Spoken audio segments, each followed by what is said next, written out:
大家好，各位早晨，我係你哋嘅老師。咁今日咧，我介紹下自己先。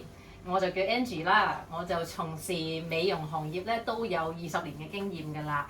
咁所以咧，今日嚟教大家一啲美容嘅知識啦，特別係一個激光嘅一啲理論啦咁樣嘅。咁我陣間咧會將我20多年嘅經驗咧，會無私咁樣奉獻俾大家學生，去教大家學生一啲關於 Laser 嘅一啲基礎知識啦，等你哋有更多嘅根基去做好呢個美容。